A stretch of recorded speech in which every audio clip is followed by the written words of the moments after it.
সকালবেলা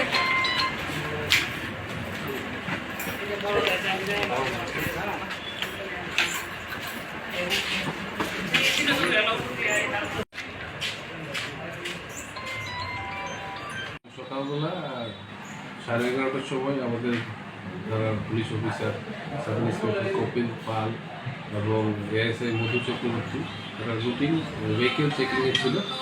তো গনিয়ামারা জায়গাতে এখানে গনিয়ামারা আর কাঠালিয়া বাড়ি যে জায়গাটা রাস্তাটা এইখানে ক্রসিংয়ে আমাদের পুলিশ পার্টি যখন চেকিং করছিল তখন একটা অটো পুলিশ পার্টিকে দেখে ওই অটোর চালক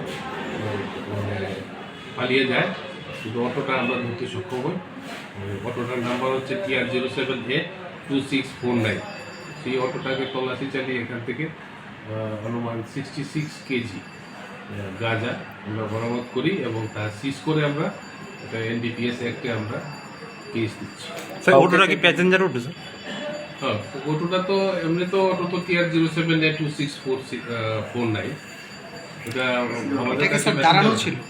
এটা কি দাঁড়ানো ছিল? না, দাঁড়ানো ছিল না স্যার। ড্রাইভারটা তাহলে কোন?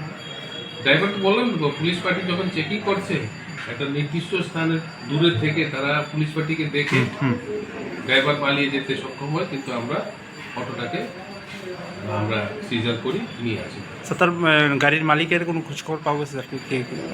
রেকর্ড অনুযায়ী তো গাড়ির মালিকের নাম রাজু দাস এরকম এসেছে, তবে আমরা চালক, গাড়ির মালিক এবং যারা যারা এটার সঙ্গে যুক্ত আছে তারা প্রত্যেকের বিরুদ্ধে আমরা NDPS অ্যাক্টে আমরা এটি কেস করছি।